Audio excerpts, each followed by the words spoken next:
안녕하세요. 저는 귀한 자식이 셋이나 있는 60대 여성입니다. 저에게는 아들 둘에 딸이 하나 있습니다. 큰아들과 딸은 제 몸으로 낳았지만 둘째 아들은 제 마음으로 낳은 아들입니다. 그런데 이 못난 어미가 마음으로 낳은 아들의 가슴에 상처를 주는 일을 저질렀습니다. 그래도 우리 둘째는 저희 딸과 저희의 인생을 구해주었습니다. 그런 일을 한꺼번에 겪게 되어 이렇게 사연글을 남기게 되었습니다. 우리 둘째를 만난 건 아마 운명이었지 싶어요. 저희 집은 한 동네에서 오랫동안 살고 있었어요. 결혼해서 아이 둘을 낳고 지금까지 이 동네에서 이사했으면 했지 한 번도 다른 동네로 이사를 해본 적이 없었습니다. 큰아들이 초등학교에 들어가면서 친구를 사귀었더라고요. 친하게 지낸다며 친구를 우리 집으로 데려왔습니다. 우리 마을에 산다는데 저는 웬만한 집의 아이들을 다 알고 있지만 그 아이는 처음 보는 아이였어요. 빡빡 머리를 깎은 8살 아이는 저를 보며 수줍게 웃으며 머리를 긁적이더라고요. 환한 미소를 짓는 아이가 얼마나 예쁘던지 물끄러미 얼굴을 쳐다보았어요. 정말 웃는 미소가 예쁜 아이였거든요. 친구 집에 처음 놀러 왔다면서 어린애가 얼마나 얌전하고 의젓하던지 처음 보는 순간부터 그 아이가 제 마음을 파고들었습니다. 어디서 사느냐고 물어보니 저희 집 옆집에 산다는 것이었어요. 그 집에는 할머니 혼자 사시는 집이었습니다. 최근에 동네 사람들이 하는 이야기로는 그 할머니 아들이 이혼하고 손자를 맡아 기르신다고 하셨는데 바로 그 녀석이었죠. 어떻게 이렇게 알토란 같은 녀석을 두고 이혼을 했는지 저라면 수십 번 눈에 밟힐 것 같았어요. 그만큼 그 녀석은 제 마음에 들었습니다. 부부 사이의 일은 부부만 안다지만 참 아이가 가여워 보였어요. 아들과 친구가 된 녀석은 자주 우리 집에 와서 놀다 가곤 했습니다. 아이는 잘하는데 손이나 바짓단이 달아 뜯어져 있거나 옷 한 벌을 오래 입고 다니고 있었어요. 그것을 보는데 참 안타까웠어요. 추운 겨울에도 손목이 튀어나와 손이 허옇게 텄더라고요. 따뜻한 잠바 하나 없어 얇은 봄, 가을 잠바로 겨울을 나기도 하고요. 하지만 아이에게 왜 그렇게 다니니? 말을 물어볼 수가 없었습니다. 그 집 사정을 다 알고 있기도 했었고 아이가 받을 상처가 걱정되었거든요. 그래도 챙겨주고 싶은 마음은 어쩔 수가 없잖아요. 그래서 저는 머리를 열심히 굴렸습니다. 아이가 상처를 받지 않으면서 몰래 도와줄 방법을요. 저는 아이에게 집도 가깝고 할머니도 청소일로 늦으시니 밥 먹고 씻고 가라면서 저희 아들의 옷을 입혀보내고는 했습니다. 다행히 저희 아이보다 한 치수가 작았던 아이였기에 괜찮다, 너 입어라. 우리 아들은 안 맞는다고 하면 좋아서 싱글벙글 웃더군요. 방학 때 여행을 가게 되면 꼭 그 아이를 데리고 가고 했어요. 정말 잠자는 곳만 다를 뿐 우리 아이처럼 걷었네요. 그렇게 그 아이와 6년을 보내고 아이가 초등학교 졸업을 앞두고 있을 때였어요. 아이의 할머니가 교통사고로 갑작스럽게 돌아가시게 되었어요. 할머니는 원래 그전까지는 건물 청소를 하셨는데 나이 있어 일을 잘리셨더라고요. 그러면서 어린 손자를 키우기 위해 새벽에는 폐지를 주우러 다니셨나 봐요. 그런데 밤늦게 음주운전하던 차에 치여 그 자리에서 즉사하신 겁니다. 더 어이없는 상황은 그 뒤에 이어졌어요. 장례식장에 찾아갔더니 그 아이의 아빠가 차주 사람들하고 보상금 이야기를 하더라고요. 그래서 아이도 이제 데려가겠거니 이제 아빠랑 살겠구나 하고 생각했습니다. 그래도 부모랑 사는 거니까 더 아이에게 좋겠거니 했죠. 새엄마라는 사람도 보이니 이제 제대로 챙길 사람이 있어 다행이라고요. 한참 차주 사람들하고 보상 이야기를 하다가 그 사람들이 돌아가니 둘이 이야기를 하더라고요.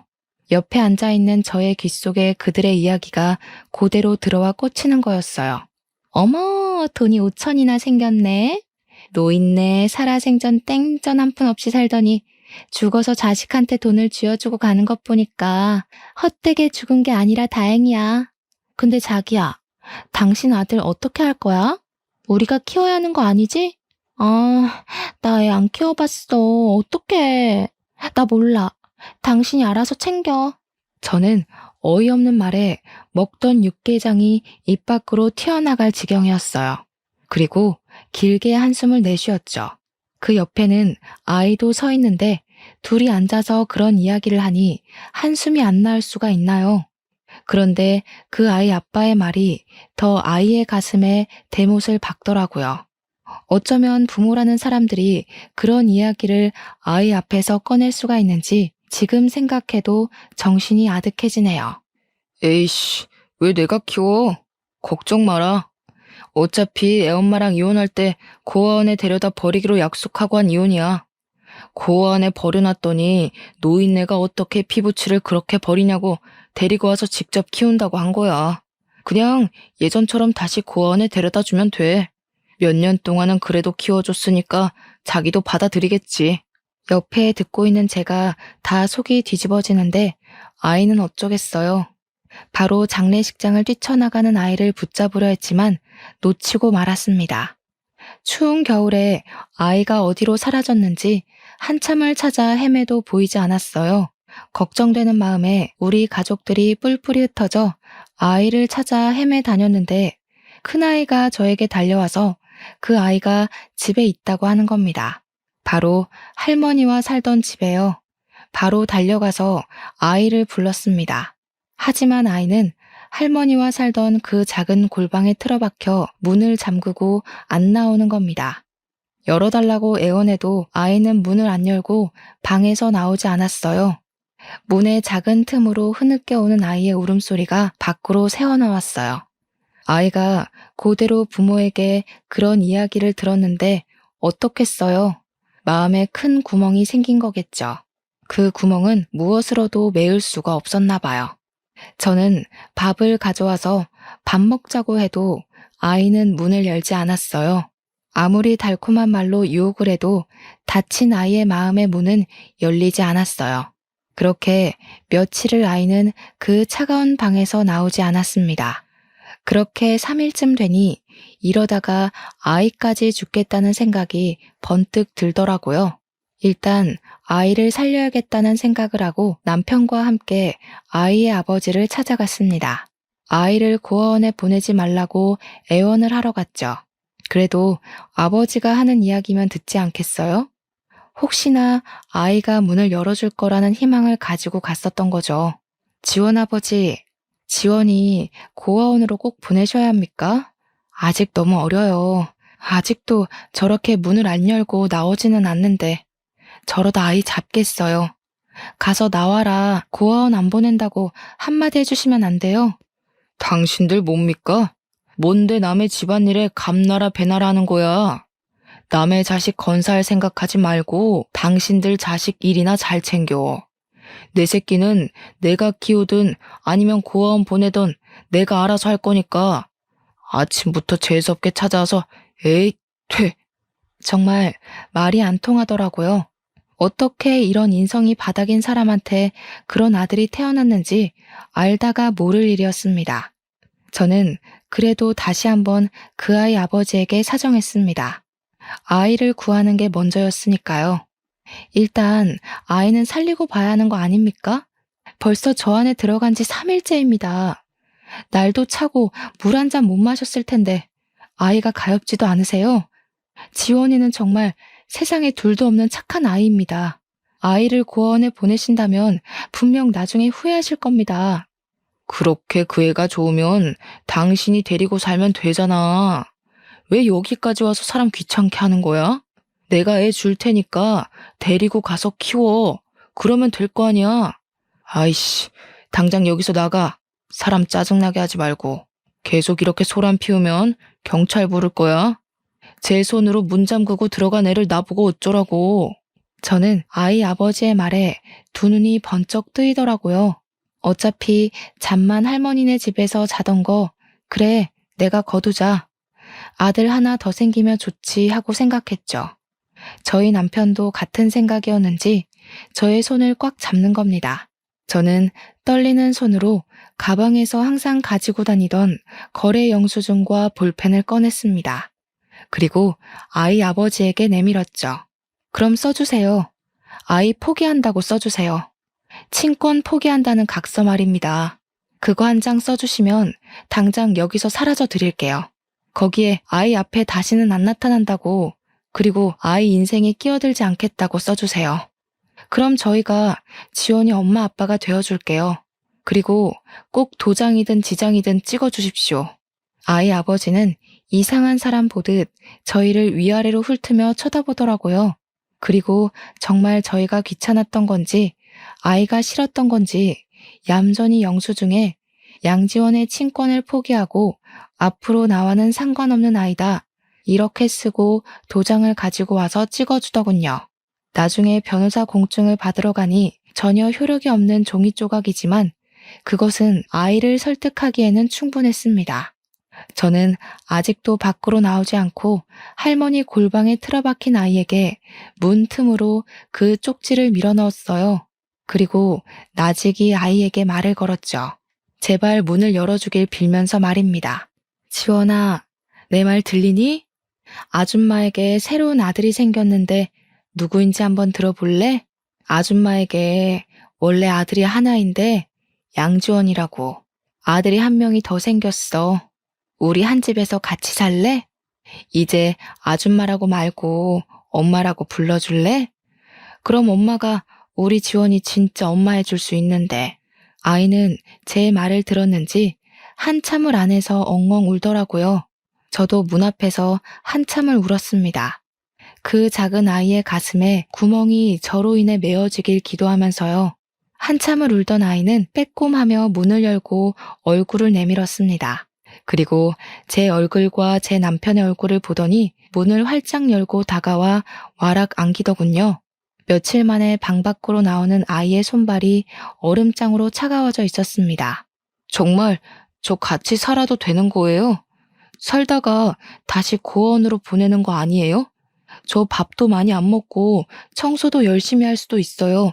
진짜 착한 아들이 되어드릴게요. 아이의 말이 저의 가슴에 비수처럼 내리꽂혔습니다. 어린 아이의 입에서 그런 말을 듣다니 어른으로 참 미안해졌습니다. 아이의 빡빡 깎아 까슬거리는 머리를 쓸어내렸습니다. 당연하지. 그 쪽지 봤지? 이제 아빠가 안 찾아오실 거야. 걱정하지 마. 이제 고아원에 안 가도 돼. 절대 고아원으로 안 보내. 그리고 난 밥 많이 먹는 아들을 원하는데 청소는 도와주면 내가 더 감사하지. 아이는 활짝 웃으며 예쁜 미소를 지어주더군요. 저는 아이를 다시 꽉 끌어안았어요. 저희 아들, 딸도 지원이와 함께 산다고 하니 뛸 듯이 좋아하더군요. 그렇게 저희에게는 가족 한 명이 더 생겼습니다. 가족이 4명에서 5명이 된 거죠. 우리 둘째 아들은 저희 집에 살게 되면서 열심히 집안일도 도와주고 저희의 일도 도와주었어요. 저희 부부는 과일 도매업을 했기 때문에 새벽에 나가서 공판장에서 과일을 떼와서 그것을 거래처로 옮기는 일을 했습니다. 일의 특성상 새벽 일찍 움직여야 했는데 주말만 되면 둘째는 우리를 따라 나서서 과일 상자를 옮기는 겁니다. 괜찮다고 아직 어린애가 하기에는 너무 힘든 일이다 하고 말려도 아이는 스스로 주말이면 일을 도와주었어요. 상인들 사이에서는 둘째 아들 하나는 정말 잘 뒀다면서 칭찬이 자자했죠. 그렇게 뿌듯할 때가 없었습니다. 둘째 아들은 그 와중에 전교 1등을 놓친 적이 없는 수재였습니다.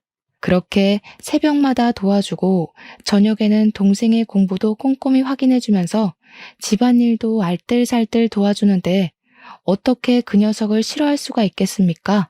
저희의 학비 부담을 덜어주겠다며 아이는 더 좋은 대학을 포기하고 전액 장학금을 받을 수 있는 대학을 선택해서 들어갔습니다. 내가 너 학비를 위해 적금 들어놓았다. 그러니 더 좋은 대학교 선택해라 하고 말하니 아들은 자신의 과는 이 대학교가 더 좋다 하면서 그 돈은 부모님 노후 자금으로 쓰라고 한사코 거부하는 겁니다. 이렇게 잘 자란 내 새끼들은 각자 사회에 나가서 한 자리씩 차지하니 참으로 인생 잘 살고 아이들 잘 키웠다고 생각했습니다. 그렇게 대학도 졸업하고 저희 둘째 아들은 서울에 직장을 다니면서도 주말마다 집으로 내려와 새벽마다 일을 도와주었어요. 정말 대견하고 장하단 생각이 들면서도 걱정이 되었습니다. 가까운 길도 아니고 왕복 3시간이나 걸리는 거리를 매주 빼놓고 오는데 미안하지 않을 부모가 어디 있겠어요.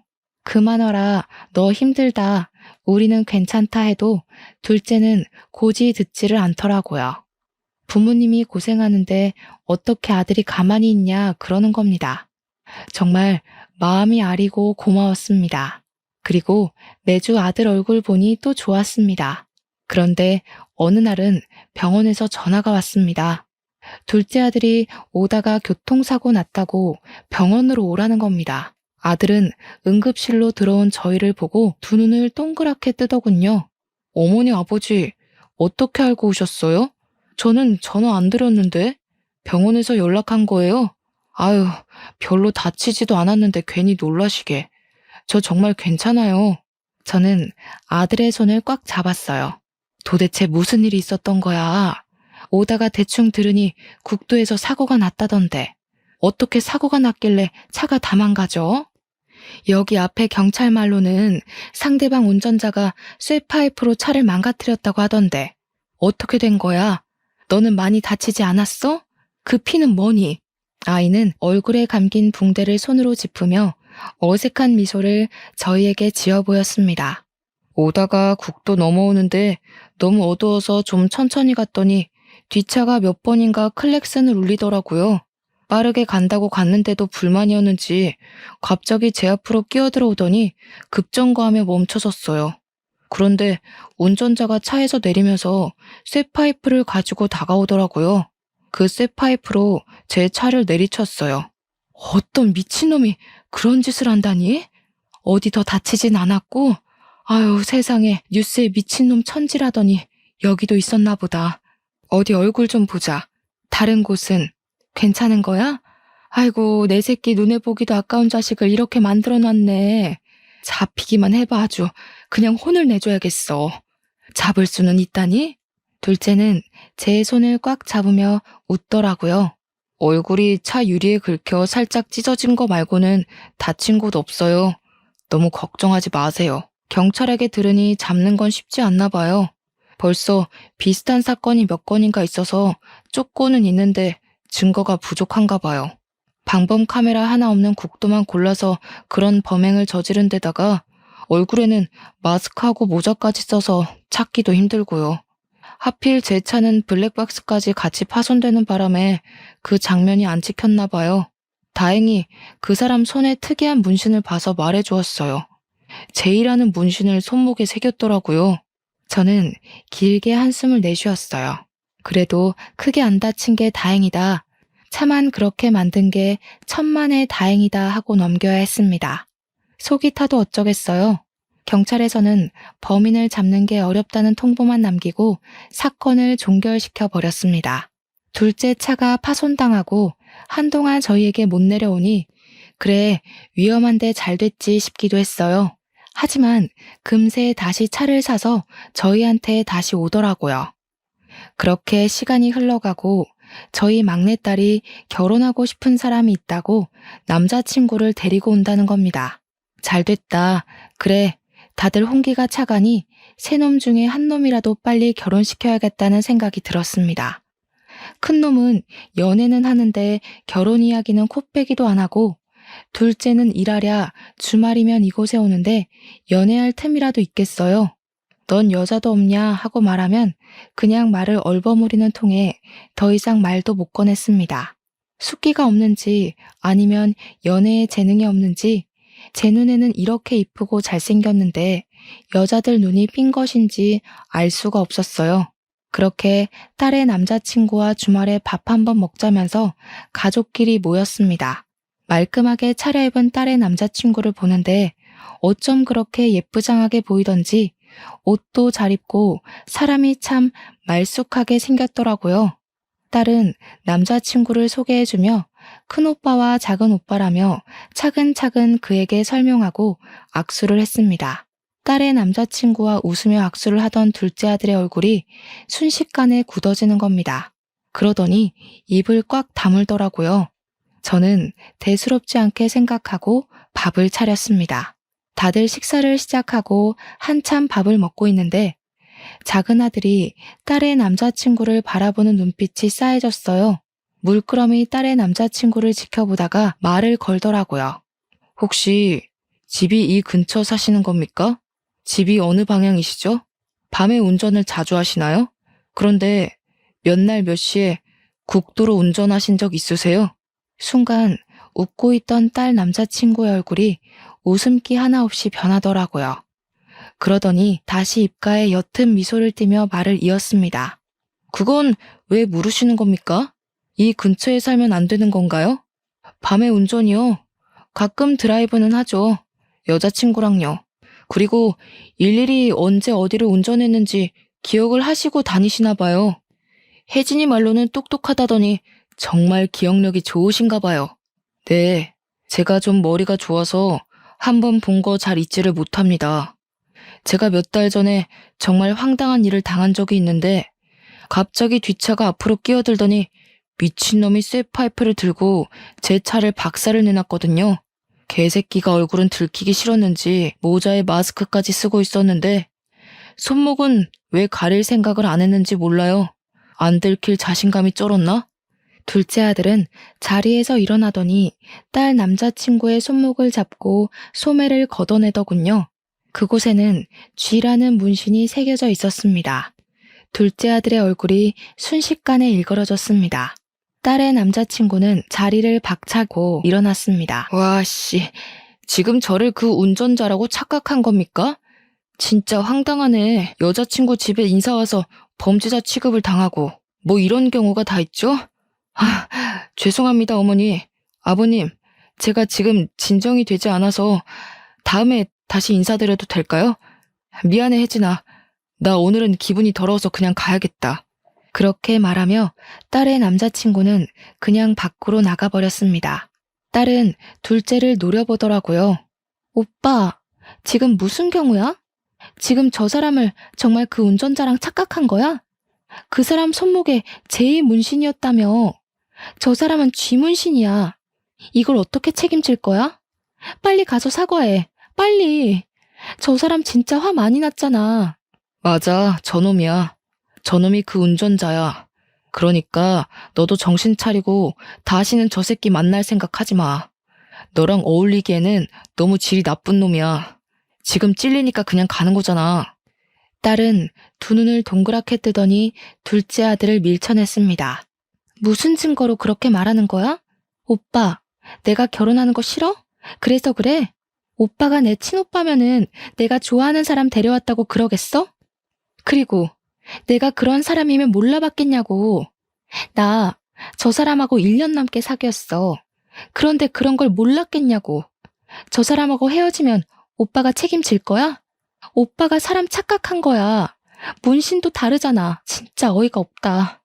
나 오빠가 저 사람한테 사과하기 전에 오빠 안 볼 거야. 딸은 그렇게 소리를 치고서는 남자친구를 따라 밖으로 나가버렸어요. 저는 둘째를 붙잡고 다시 물어보았습니다. 확실히 알아야 할 것은 알아야 했으니까요. 물론 둘째의 성격을 잘 알고 있으니 그 아이를 믿었지만 그렇다고 확실한 것 없이 딸의 남자친구를 의심할 수 없었으니까요. 정말 확실히 그 사람이 맞는 거냐? 어두워 얼굴도 제대로 못 봤다며. 나중에 그 차도 대포차라고 밝혀졌다며. 그런데 어떻게 그 사람이라고 확신을 할 수 있는 건데? 문신도 다르고 네가 이번에는 너무 경솔하게 판단한 것 같아. 둘째 아들은 자신의 머리를 짚으며 길게 한숨을 내쉬더라고요. 네, 분명합니다. 제이로 잘못 본 것은 쥐의 동그란 밑부분이 소매로 가려져서 착각한 것 같아요. 제가 본 제이와 쥐의 끝에 획이 틀어져 있는 게 같아요. 아무리 몇 번이나 그 사람 손을 보고 또 봐도 같은 글자가 맞아요. 혜진이를 위해서도 저 사람과 헤어지게 해야 해요. 아무리 그래도 어떻게 그것만 가지고 애들을 헤어지게 할 수는 없다. 확실한 증거도 없는데 그럴 수는 없어. 너도 그건 확실한 증거가 아니잖니. 그때 어둡고 정신이 없어서 잘못 본 걸 수도 있잖니. 조금 더 시간을 두고 생각해보자. 둘째 아들은 생전 처음으로 저에게 언성을 높이더군요. 정말 확실하게 봤어요. 그놈이 틀림없어요. 체격도 같고 그 정도로 치밀하게 남의 차를 깨부수는 놈이면은 나중에 혜진이한테도 그럴 수도 있어요. 어머니, 그러니까 빨리 헤어지게 해야 해요. 그러다가 혜진이가 다치기라도 하면 어떡해 해요. 저는 둘째의 얼굴을 쳐다보며 미간을 찌푸렸어요. 넌 무슨 말을 그렇게 하니? 혜진이가 그렇게 되길 바라는 거야? 아무리 말이라도 그렇게 말하면 안 되는 거 아니니? 아무 증거 없이 그렇게 사람 판단하면 안 된다. 아무튼 이 일은 네가 경솔했어. 어머니, 정말 혜진이 생각해서 하는 말입니다. 나중에 혜진이가 다치기라도 하면 늦어요. 지금이라도 둘을 헤어지게 만들어야 한다고요. 저는 둘째의 애원을 무시하고 방 안으로 들어가 버렸습니다. 둘째가 괜히 그렇게 허튼 말을 하는 아이도 아니었지만 그때 당시에는 왜 그런 생각을 못하고 그렇게 둘째 아들의 말을 무시하고 타박했는지 지금은 후회만 될 뿐이네요. 둘째는 그렇게 서울로 돌아가고 몇 달간 집으로 발길을 끊어버렸습니다. 친여동생처럼 돌봐주던 딸에게 친오빠가 아니라는 말에 아이가 상처가 된 것인지 아니면 잘못된 것을 말해도 제가 그 아이의 편을 들지 않고 친자식의 편만 든다고 생각해서 서운해서 발길을 끄는 거라 생각을 했습니다. 그래도 둘째는 매주 안부 전화로 운전 조심하시라, 밥 잘 챙겨 드시라 말을 하더군요. 언제 한번 내려와라 말을 해도 알겠다는 말만 하고 끊어버렸습니다. 그때는 우리가 친부모가 아니어서 아이도 우리에게 정을 쉽게 떼어버리는 건 아닌지 속까지 상할 지경이 되었습니다. 그렇게 몇 달이 지나는 사이 딸은 다시 남자친구를 데리고 집으로 인사를 왔습니다. 반듯하고 저희를 향해 깍듯이 예의를 차리는 모습에 이제 무엇이 진실인지 모를 지경이었어요. 저희 같은 평범한 사람들이 그 속을 어떻게 알 수가 있을까요? 엄마, 지연 오빠 이제 안 오지? 정말 왜 그 일을 그런 사람으로 착각했나 몰라. 착각하고 부끄러워서 이제 집에도 안 오고. 그냥 와서 사과 한마디 하는 게 그렇게 어렵나? 우리 그이 이렇게 착하고 성실한데 엄마도 직접 봐봐. 정말 착하고 성실하잖아. 그런 망나니 같은 짓을 우리 그이가 할 리가 없다니까. 저는 남자친구의 팔을 꽉 잡고 빙그레 웃는 딸을 보고 어색한 미소를 지었습니다. 딸의 남자친구는 일어나 남편의 잔에 술을 따라주었습니다. 혜진이한테 들었습니다. 둘째 오빠는 친오빠가 아니라고 하더라고요. 정말 대단하십니다. 어떻게 남의 자식을 그렇게 친자식처럼 키우셨어요? 저 같으면 흉내도 못 냈을 겁니다. 존경합니다, 어머님, 아버님. 저도 자식으로 받아주십시오. 혜진이 울리지 않고 공주님처럼 모시며 잘 살겠습니다. 참 싹싹한 모습이 마음에 들었지만 그의 손의 문신에 또 눈길이 멈추더라고요. 설마 둘째의 말이 진짜면 어쩌지 하는 생각이 들었지만 바로 앞에서 저희를 보고 웃는 딸아이의 남자친구의 모습에 둘의 결혼을 허락했습니다. 설마 정말 범인이면 저렇게 마음 편하게 웃지는 않겠지라는 마음이 들었습니다. 사랑하는 사람의 오빠를 그렇게 만들고 이곳에 있지 못할 거라고 생각했습니다. 그렇게 결혼을 승낙하니 바로 상견례가 잡혔습니다. 저는 떨리는 마음으로 둘째에게 전화를 걸었습니다. 상견례를 핑계를 대면 그 녀석이 제 곁으로 돌아올 거라고 생각을 했거든요. 지원이니? 요즘 밥은 잘 먹고 다니는 거야? 언제 한번 내려오래도 왜 오지 않는 거야? 엄마가 네 얼굴 잊어버리겠다. 다음 주 주말에 혜진이 그 사람이랑 상견례를 하기로 했다. 지난 일은 다 잊어버리고 와서 얼굴 비추고 축하 좀 해주면 안 될까? 제 말에 둘째는 길게 숨을 내쉬더군요. 마땅치 않은 거겠죠. 아직도 가슴에 응어리가 가득 남아있는 것 같았어요. 그래요? 지금 회사 일이 바빠서 그때 가봐야 할 것 같은데. 죄송해요. 시간을 내려고 해도 바빠서 내기가 어렵네요. 곧 한번 들리겠습니다. 딱딱하고 투박한 아이의 말에 속이 상하더군요. 예전처럼 다시 돌아가기 힘든 건가 하는 걱정도 생각하면서 우리의 가족 생활이 여기서 끝은 아닌가 하고 걱정까지 되더군요. 상견례 날 한참을 문을 쳐다보고 또 쳐다보아도 둘째 아이는 그 자리에 결국 나타나지 않았습니다. 상견례를 치르고 돌아오는 자리에도 딸은 둘째에 대한 불만을 늘어놓았습니다. 정말 지원 오빠 끝까지 이럴 거래? 어떻게 상견례 자리까지 안 올 수가 있지? 정말 그 사람 그런 사람 아닌데. 이러다 내 결혼식도 쌩 까고 안 오는 거 아니야? 거봐. 검은 머리 짐승 거두는 거 아니라는 말 틀린 거 하나 없지? 자기 불리해지니까 나타나지도 않잖아. 이혜진, 말 조심하네? 그래도 너희 오빠야. 사실 나도 아직 너희 남자친구가 범인일 수도 있다는 생각한다. 너희 둘째 오빠가 허튼 소리 할 사람이든 한 번도 우리 속상하게 한 적 없는 애다. 지금은 회사 일이 바쁘다잖아. 상견례에 못 올 수도 있지. 엄마까지 왜 그래? 정말 우리 그이 그런 사람 아니래도? 와, 진짜 양지원 와서 분명하게 말을 밝혀야 할 거 아니야. 이렇게 우리 그이 범죄자로 만들어 놓고 엄마는 친자식 말 못 믿어? 엄마는 주원 자식 말 믿을 거야? 이 만담으로? 이게 친자식 주원 자식이 어딨어? 내 배 아파서 안 나왔을 뿐이지 너희들보다 우리한테 더 잘해. 너희가 어디 한 번 새벽에 일어나서 우리 일 도와줘 봤니? 한 번만 더 오빠한테 그런 식으로 말했다간 봐. 내가 가만 안 둬. 딸은 입을 삐죽이며 입을 다물었지만 저의 속도 타들어갔죠. 아들을 잃는 건 아닌지 얼마나 속상하던지 꼬박꼬박 연락 오는 그것만으로도 감사해야 했습니다. 그렇게 시간을 흘러가고 한참 거래처에 과일을 다 배송하고 돌아오는 길에 딸에게 전화가 오는 겁니다. 딸은 울며 불며 떨리는 목소리로 저희에게 말했습니다. 엄마, 어떡해. 둘째 오빠가 죽어가. 어떡해, 엄마. 나 무서워. 오빠 머리에서 피가 너무 많이 흘러. 이러다 오빠 죽을 것 같아. 엄마, 빨리 와. 병원으로 빨리 와. 무슨 말이야? 지원이가 다쳤다는 거야? 말을 똑바로 해야 알지. 지원이가 왜 죽어? 어디서 피를 흘려? 제 말에도 딸은 같은 말만 하면서 전화로 오빠 죽는다며 팔짝팔짝 뛰는 겁니다. 저희는 놀라 더 이상 물어볼 새도 없이 병원으로 달려갔습니다. 둘째는 머리에 피를 흘리고 병상에 누워있는데 옆에는 피 묻은 거즈가 쌓여있고 수혈을 받고 있더라고요. 붉은 피를 보는데 순간 정신이 아득해졌어요. 문을 열고 안으로 들어가려고 하니 의료진은 지금은 응급 상황이라서 보여줄 수 없다며 저희를 가로막더군요. 딸은 울며 저희에게 달려왔습니다.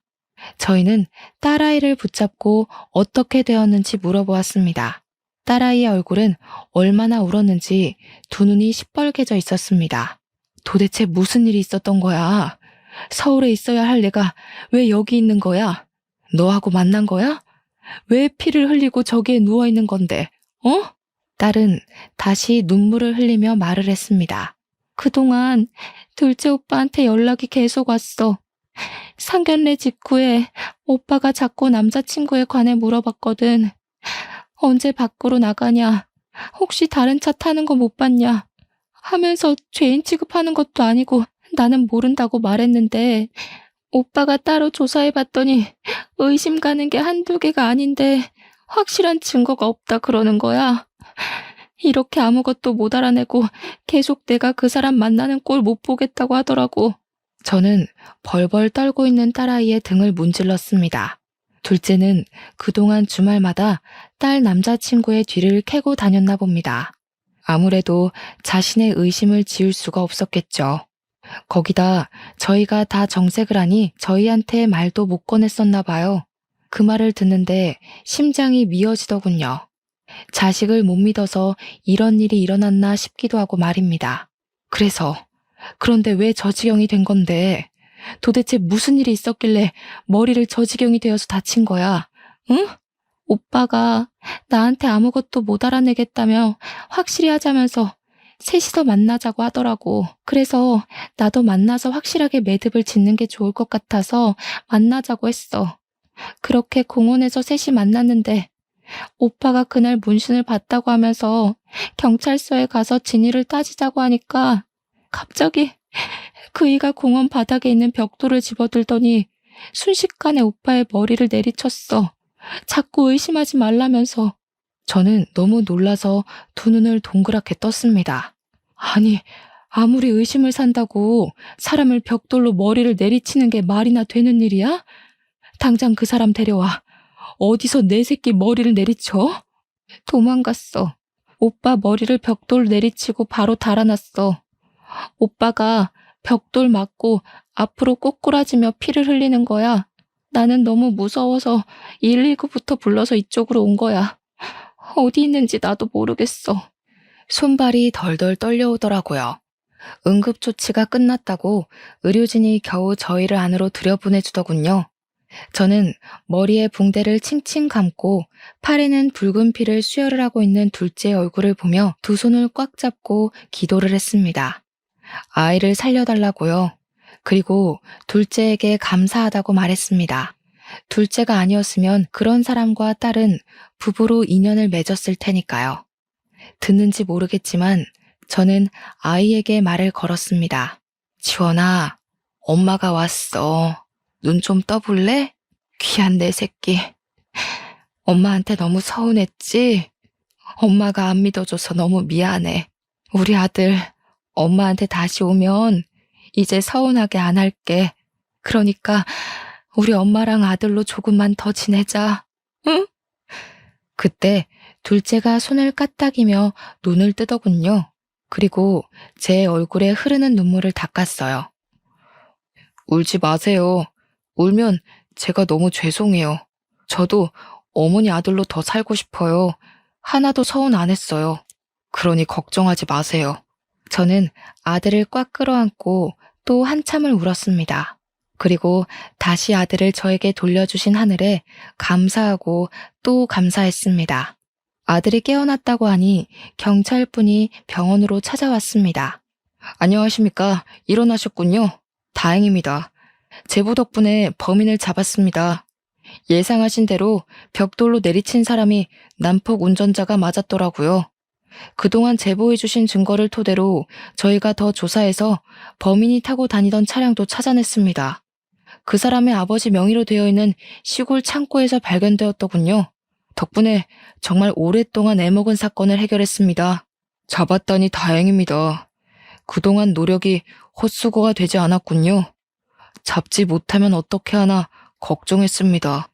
저는 아들의 손을 꽉 잡았습니다. 아들은 그동안의 조사를 한 것을 꾸준하게 경찰에 제보를 해왔더라고요. 그래서 수사에도 많은 도움이 되었다고 했습니다. 정말 눈썰미가 좋으신가 봐요. 그동안 몇 명인가 범인의 손목 문신을 보긴 했는데 문신이 있다는 것만 알고 글자인지 그림인지 특정조차 못하고 넘어갔거든요. 덕분에 미제 사건으로 끝날 수도 있는 사건을 해결하게 되었습니다. 그런데 아직 추가 증언을 해주셔야 해서 회복하시면 경찰서로 방문을 해주셔야 하는데 괜찮겠습니까? 아들은 그렇게 하겠다고 말을 했습니다. 경찰의 말을 옆에서 잠자코 듣고 있던 저희 딸이 조심히 자리에서 일어나 둘째에게 사과했습니다. 오빠, 정말 미안해. 내가 오빠를 못 믿었어. 친오빠가 아니란 말 진심이 아니었어. 그냥 속상해서 꺼낸 말이야. 용서해줘. 그리고 나를 그렇게 생각해줘서 너무 고마워. 그리고 일어나줘서 너무 고마워, 오빠. 아들은 울고 있는 딸의 등을 토닥였습니다. 됐다. 뭐 오빠가 되어서 여동생 투정도 못 받아들일 만큼 속 좁은 오빠는 하기 싫다. 용서고 뭐고 우리는 가족이잖아. 그런 게 무슨 의미가 있어. 오빠가 할 일을 한 거야. 그만 울어 못나나. 넌 울면 더 못생겨지더라. 딸은 둘째를 꽉 끌어안고 한참을 울더라고요. 아들이 퇴원하고 저와 둘째는 손을 꽉 잡고 경찰서로 향했습니다. 아직 해결하지 못한 일이 있으니 마무리를 짓고 와야 했으니까요. 그곳에서 다시는 꼴 보기 싫은 딸의 남자친구가 앉아서 조사를 받고 있더라고요. 저희와 눈을 마주치고는 얼굴이 시뻘개지더군요. 아씨, 진짜 여자 한 번 만나서 인생 제대로 꼬이네. 진짜 완전히 안 들킬 자신 있었는데 죄수가 없어가지고 하필 그런 여자를 만나서 짜증나.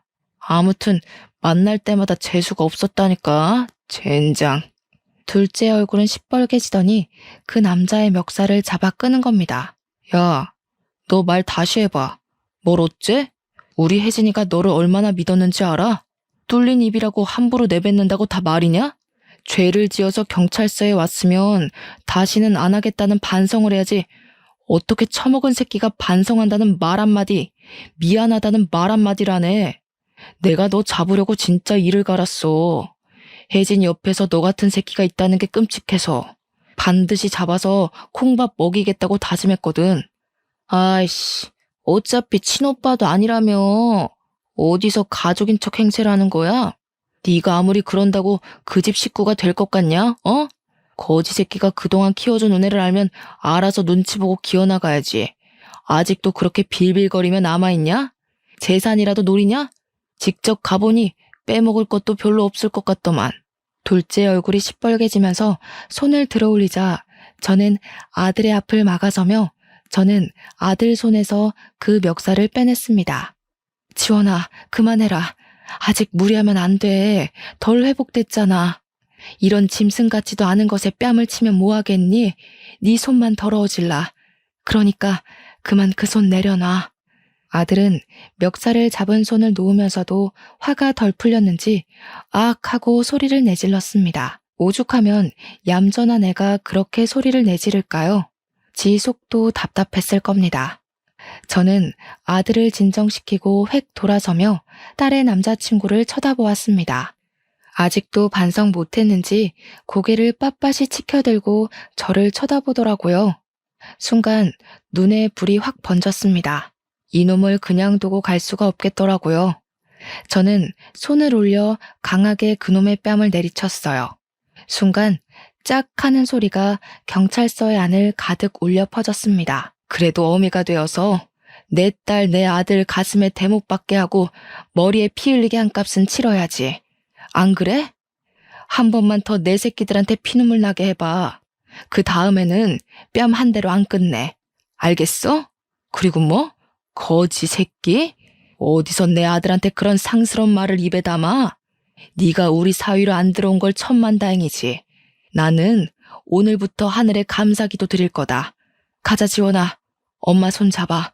그렇게 말하고 저는 아들의 손을 꽉 잡고서 경찰서 밖으로 나왔습니다.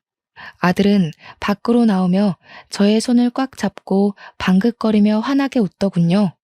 다시는 그런 미소를 못 볼까봐 얼마나 가슴을 졸였던지. 다행히 아들은 그 웃음을 다시 저에게 지어주었습니다. 아들은 지금은 후유증 없이 잘 회복하고 잘 지내고 있습니다. 결혼도 하고 예쁜 손녀도 둘이나 낳아주었습니다. 지금은 곁에 있고 싶다고 서울 생활도 접고 집 근처에 살면서 주말마다 일을 도와줍니다. 괜찮다고 하는데도 꼬박꼬박 도와주는 아들을 보며 대견하고 예쁜 내 새끼를 잃었을 뻔 생각을 하니 지금도 마음이 울컥합니다. 요즘 뉴스를 보니 정말 별의별 사람이 다 있더라고요. 여러분도 꼭꼭 안전운전하시고 이런 일 당하시면 적극적으로 신고해서 다시는 그런 일 없게 막아야 할 것 같아 사연을 올리게 되었습니다. 아무튼 저의 이런 사연을 들어주셔서 정말로 감사합니다.